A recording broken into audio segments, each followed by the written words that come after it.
दिल्ली में इजरायली दूतावास के पास हुए ब्लास्ट के बाद सुरक्षा एजेंसियां अब वॉर मोड में हैं।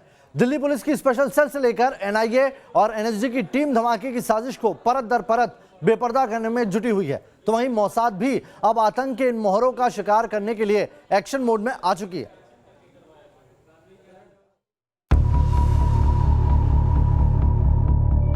दिल्ली के दुश्मनों के खिलाफ सबूतों का बंडल पैक हो चुका है।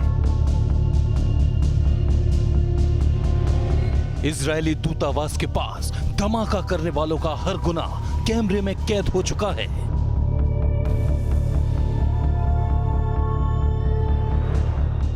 इस लाल दुपट्टे ने ब्लास्ट की साजिश को बेपर्दा कर दिया है और इस पॉलिथीन बैग से दहशतगर्दों की टेरर कुंडली जल्द निकलने वाली है। आतंक के खिलाफ सबूतों का ये वो जखीरा है जो ब्लास्ट को अंजाम देने वाले गुनाहगारों की गर्दन तक जांच एजेंसियों के हाथ पहुंचाने के लिए काफी है। और अब तो देश के इन दुश्मनों का शिकार करने के लिए एनएसजी और मोसाद का डेडली कॉम्बिनेशन भी तैयार है, जो बदले के लिए हर हदें पार करेंगी। ब्लास्ट की जांच के लिए एनआईए के 6 से 7 अधिकारी एक्सप्लोजन साइट पर पहुंचे, तो वहीं इजरायली दूतावास के अधिकारी भी मौका वारदात पर मौजूद रहे और फिर इजरायली दूतावास के बाहर झाड़ियों के पास जमीन खोदकर बारूद का जहर निकालने लगे। चप्पे चप्पे पर आतंक के निशान ढूंढे जाने लगे। देखिए एनएसजी के अधिकारी कैसे झाड़ियों के बीच जमीन खोदकर सुराग ढूंढ रहे हैं और फिर इस जालीदार उपकरण का इस्तेमाल कर रहे हैं। सिर्फ जमीन से मिले बारूद की तफ्तीश नहीं हो रही, बल्कि सड़क पर बिखरे आतंक के निशान को भी खंगाला जा रहा है, जो टेरर मॉड्यूल की काली करतूत का पर्दाफाश करने के लिए काफी है। गुलाबी रंग का यह अधजला दुपट्टा भी दहशतगर्दों के खिलाफ एक बड़ा सबूत है। हालांकि इस दुपट्टे के रहस्य से पर्दा उठना भी बाकी है। जांच एजेंसियों को ब्लास्ट वाली जगह से जहां बॉल बेरिंग के हिस्से जमीन पर बिखरे पड़े मिले, तो वहीं फटी बैटरी भी बरामद हुई, जिससे साफ हो गया कि धमाके के लिए टाइमर का इस्तेमाल किया गया था। आशंका यह भी है कि धमाके के लिए मिलिट्री ग्रेड एक्सप्लोसिव का इस्तेमाल हुआ। हालांकि इस बारे में फॉरेंसिक रिपोर्ट अभी भी नहीं आई है। अगर ब्लास्ट में मिलिट्री ग्रेड विस्फोटक हो जाने की पुष्टि हो जाती है, तो इससे साफ हो जाएगा कि यह हमला किसी सीक्रेट एजेंसी या प्रोफेशनल टेरर ग्रुप ने अंजाम दिया है। Team news nation. दिल्ली में इजरायली दूतावास के पास आईईडी हमले की गुत्थी सुलझती हुई नजर नहीं आ रही। दिल्ली पुलिस की स्पेशल सेल, एनआईए और एनएसजी की टीम जांच में जुटी हुई है। सीसीटीवी कैमरे के जरिए संदिग्ध तक पहुंचने की कोशिश हो रही है।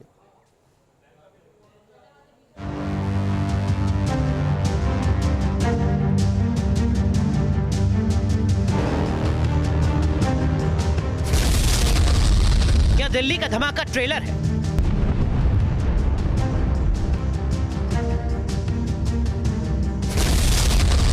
क्या टेरर की पिक्चर बाकी है? आईईडी के छर्रे, कार के टूटे शीशे और गुलाबी दुपट्टे का टेरर कनेक्शन। दिल्ली में दहशत के ये वो निशान है जिसने सुरक्षा एजेंसियों को चकरा दिया है। दिल्ली में इजरायली दूतावास पर ब्लास्ट की गुत्थी अब तक सुलझ नहीं पाई है। सीसीटीवी खंगाले जा रहे हैं, आरोपियों की तलाश के लिए छापे मारे जा रहे हैं, लेकिन अब तक सुरक्षा एजेंसियों के हाथ खाली हैं। इस बीच मौका वारदात से मिली एक चिट्ठी ने सबको चौंका दिया है। इस चिट्ठी में इजराइल से बदले का जिक्र है। इजराइल के राजदूत को संबोधित की गई इस चिट्ठी में लिखा गया है, ये ट्रेलर है, हम तुम्हारी जिंदगी को कभी भी कहीं भी खत्म कर सकते हैं।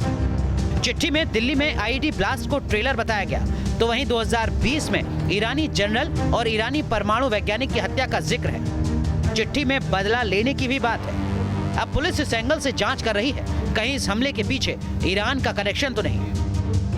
इस बीच ब्लास्ट की गुत्थी को सुलझाने के लिए दिल्ली पुलिस की क्राइम इन्वेस्टिगेशन टीम ने मौके का मुआयना किया। फॉरेंसिक एक्सपर्ट की टीम ने भी सैंपल लिए। मीडिया रिपोर्ट्स के मुताबिक दिल्ली में रह रहे ईरानी लोगों का ब्यौरा इकट्ठा किया जा रहा है।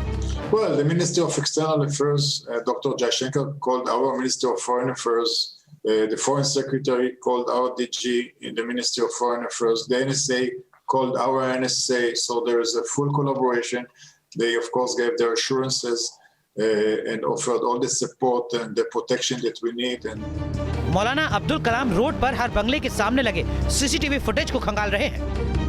तमाम बंगले के सर्वेंट क्वार्टर में रहने वाले लोगों की कुंडली को खंगाला जा रहा है। विस्फोट के स्थल की 3D मैपिंग करने के बाद अब स्पेशल सेल की team doctor APJ Abdul Kalam road पर जितने भी बंगले हैं वहां पर एक एक करके जा रही है, ताकि यहां पर जो CCTV फुटेज है उसका डंप डेटा निकाला जा सके, रिट्रीव किया जा सके, और साथ ही साथ इन बंगलों में और आसपास के इलाकों में सर्वेंट क्वार्टर में कितने लोग रहते हैं, कौन कौन लोग हैं और क्या पहले कोई मोमेंट हुआ था या नहीं, इसके बारे में जानकारी ली जा रही है। सूत्रों के मुताबिक जांच एजेंसी को सीसीटीवी फुटेज के जरिए संदिग्ध का कुछ सुराग मिला है, जिससे पता चला है कि एक कैब ने 2 व्यक्तियों को ड्रॉप किया था जो इजरायली दूतावास के बाहर घटनास्थल की तरफ जाते दिख रहे हैं। अब कैब ड्राइवर के जरिए आरोपियों के स्केच तैयार किए जा रहे हैं। उनकी भूमिका जानने के लिए जांच की जा रही है। इस बीच जैश उल हिंद नाम के संगठन ने इस हमले की जिम्मेदारी ली है। हालांकि अब तक इस संगठन के बारे में ये सामने नहीं आया है कि इसका ट्रैक रिकॉर्ड क्या रहा है। अब देखना होगा कि पुलिस ब्लास्ट के गुनहगारों की गिरफ्तारी तक कब तक पहुंचती है।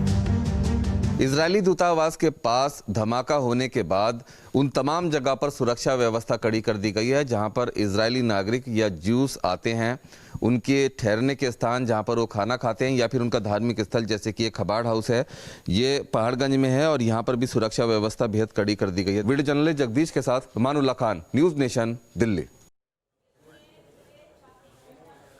दिल्ली में इजरायली दूतावास के पास हुए धमाके को इजरायली आतंकी हमला बता रहे हैं तो इसके कई मायने भी निकलने लगे हैं।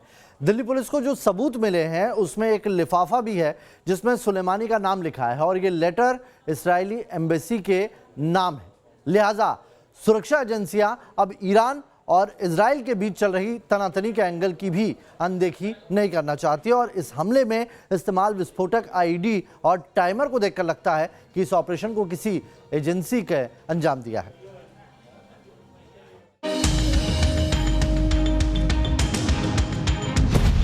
दिल्ली धमाके का सुलेमानी कनेक्शन।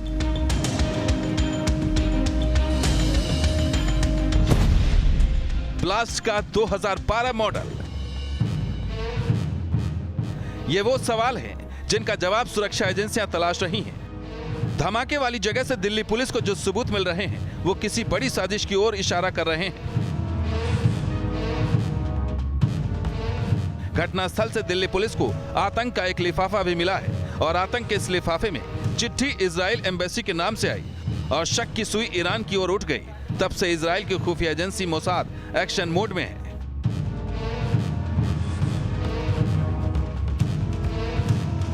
हमले के तार ईरान से जोड़े जाने की कई वजहें गिनाई जा रही हैं और उन्हीं में से एक है धमकी भरी चिट्ठी में ईरान के commander major general Qasem Soleimani और ईरानी परमाणु वैज्ञानिक मोहसिन फखरीजादे का नाम लिखा होना।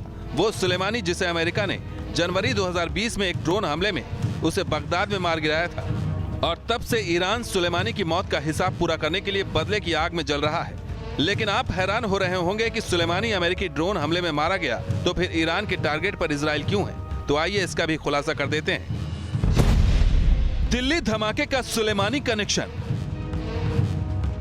तारीख 3 जनवरी 2020, जगह बगदाद। सबसे ताकतवर मुल्क का सबसे बड़ा ऑपरेशन, एक आसमानी हमला और अमेरिका ने ईरान को दे दिया सबसे बड़ा जख्म। उंगली के इशारे से ढेर हो गया था ईरानी कमांडर जनरल कासिम सुलेमानी। अमेरिकी हमले में सुलेमानी का काफिला नेस्त नाबूद हो गया। एयर स्ट्राइक में कासिम सुलेमानी के साथ साथ उसके सलाहकार और डिप्टी कमांडर अबू महदी अल मुहादिस की भी मौत हुई।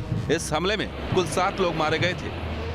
लेकिन बहुत कम लोगों को यह पता होगा कि सुपर पावर अमेरिका के इस सीक्रेट ऑपरेशन में सबसे बड़ा मददगार था इजराइल, जिसके महज इशारे भर से सुलेमानी का काम तमाम हो गया।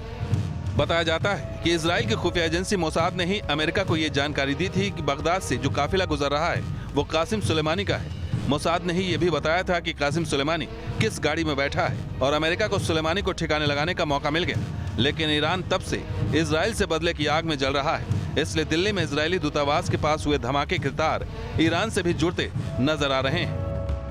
Well, the investigation is ongoing, still gathering all the pieces and the evidence that we get from the scene and pieces of information from all over.